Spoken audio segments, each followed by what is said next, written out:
Friends, ಹೇಗಿದ್ದೀರಾ ಎಲ್ಲರೂ? ಇದೊಂದು ಸಂಡೇ ದಿನದ ವಿಡಿಯೋ ಆಗಿದೆ ಆಯಿತಾ. ಸಂಡೇ ನಾವೆಲ್ಲಿಗೆಲ್ಲ ಹೋದ್ವಿ ಅಂತ ನಾನು ಹೇಳ್ತೇನೆ, ಬನ್ನಿ. ಫಸ್ಟ್ ನಾವು ನಮ್ಮ ಮನೆ ಹತ್ರದ ಧೂಮಾರ್ತಿ ದೇವಸ್ಥಾನಕ್ಕೆ ಹೋದ್ವಿ. ಅಲ್ಲಿ ಎಣ್ಣೆ ಊದುಬತ್ತಿ ಕೊಡುವ ಅಂತ ಹೇಳಿದ್ವಿ. ಹಾಗೆಲ್ಲ ನಾವು ಸಾಧಾರಣ ಕೊಡ್ತೇವೆ ಎಣ್ಣೆ ಊದುಬತ್ತಿ, ಹಾಗೆ ಕೊಡುವ ಅಂತೇಳಿ ಹಾಗೆ ಅಲ್ಲಿ ಹೇಗೂ ಹೋಗ್ತೇವೆ, ಹೋಗುವಾಗ ಅದು ಸಹ ಕೊಡುವ ಅಂತ. ಅದನ್ನು ನನ್ನ ಕೈಯಿಂದ ಬಾಬೆ ತಗೊಂಡ, ಅವನೇ ಇಡ್ತಾನಂತೆ.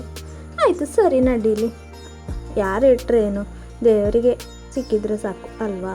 ನಾವಿಲ್ಲಿಗೆ ಸಾಧಾರಣ ಹೋಗ್ತೇವೆ. ನಾವೀಗ ಮಳೆಗಾಲದಲ್ಲಿ ಹೋಗುವಾಗೆಲ್ಲ ಅಲ್ಲಿ ಫುಲ್ ಒದ್ದೆ ಇರ್ತದಲ್ಲ ನೀರು ಬಂದು, ಹಾಗೆ ಅವನನ್ನು ಬಿಡುವುದಿಲ್ಲ ಆಯಿತು ಮಗುನ.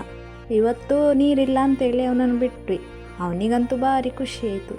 ಹಾಗೆ ಬೇಗ ಅಲ್ಲಿಂದ ಕೈಯೆಲ್ಲ ಮುಗಿದು ಸೀದಾ ಅನಂತಪುರಕ್ಕೆ ಹೋಗುವ ಅಂತೇಳಿ ಪ್ಲ್ಯಾನ್ ಮಾಡಿದ್ವಿ. ಅನಂತಪುರಕ್ಕೂ ಕೂಡ ಹಾಗೆ ಸುಮಾರಾಯಿತು ಹೋಗದೆ. ಹೇಗೂ ಹೊರಟಿದ್ದೇವೆ, ಎಲ್ಲ ಕಡೆ ಹೋಗಿ ಬರುವ ಅಂತ ಪ್ಲ್ಯಾನ್ ಮಾಡಿ ಹೊರಟ್ವಿ.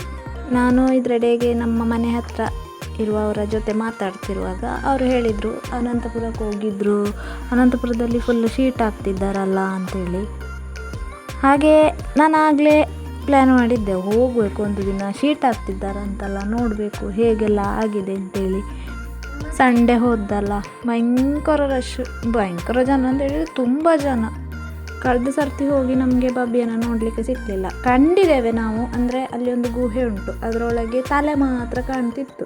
ಈ ಸರ್ತಿ ಸಲ್ಲೆ ಉಂಟು ಅಂತ ಹೇಳಿದರು. ನಾವು ನೆನೆಸಿದ್ದೆ ಕಾಣ್ಬೋದು ಅಂತ, ಇಲ್ಲ, ಈ ಸರ್ತಿ ಸಲ್ಲೆ ಉಂಟು ಅಂತ ಹೇಳಿದರು. ಮತ್ತು ಅಲ್ಲೀಗ ಕಾಣೋದಿಲ್ಲ, ಅದು ನೀರು ಬಂದು ನೀರು ಫುಲ್ಲು ತುಂಬಿದೆ. ಅದರೊಳಗೆ ಎಲ್ಲಿ ಉಂಟು ಅಂತೇಳಿ ಸರಿ ಗೊತ್ತಾಗೋದಿಲ್ಲ. ದೇವಸ್ಥಾನದ ಸುತ್ತಲಲ್ಲಿ ಕೂಡ ಹಾಗೆ ತುಂಬ ನೀರು ಬಂದಿದೆ, ಒಳ್ಳೆ ನೀರು ತುಂಬಿದೆ, ನಮಗೆ ಕಾಲಿಗೆ ಮುಟ್ಬೋದು ಅಷ್ಟು ನೀರುಂಟು.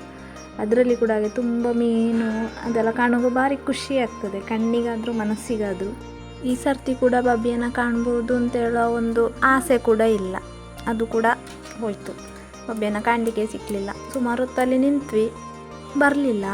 ಅವ್ರು ಹೇಳಿದರು ಪೂಜೆ ಎಲ್ಲ ಕಳೆದು ಒಂದು 2 ಗಂಟೆ ಎಲ್ಲ ಆಗುವಾಗ ಬಬ್ಬಿಯ ನೈವೇದ್ಯ ಕೊಡ್ತಾರಲ್ಲ, ಆಗ ಬರ್ತದೆ ಅಂತೆಲ್ಲ ಹೇಳಿದರು.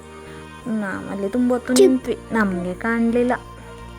ಇದೊಂದು ಭಯಂಕರದ ಸಂಗತಿ ಅಲ್ವಾ, ಈ ಸಸ್ಯಾಹಾರಿ ಮೊಸಳೆ ಒಂದು ದೇವಾಲಯವನ್ನು ಕಾಯ್ತಿರೋದು. ಹಾಗೆ ದೇವಸ್ಥಾನಕ್ಕೆಲ್ಲ ಸುತ್ತು ಬಂದು ಅಲ್ಲಿ ಅನ್ನ ಪ್ರಸಾದ ಇತ್ತು, ಅದನ್ನು ಊಟ ಮಾಡಿ ಅಲ್ಲಿಂದ ನೇರ ಮನೆಗೆ ಹೊರಟ್ವಿ. ಹಾಗೆ ಇವತ್ತಿನ ವಿಡಿಯೋ ಇಷ್ಟೇ. ಎಲ್ಲರಿಗೂ ಬಾಯ್.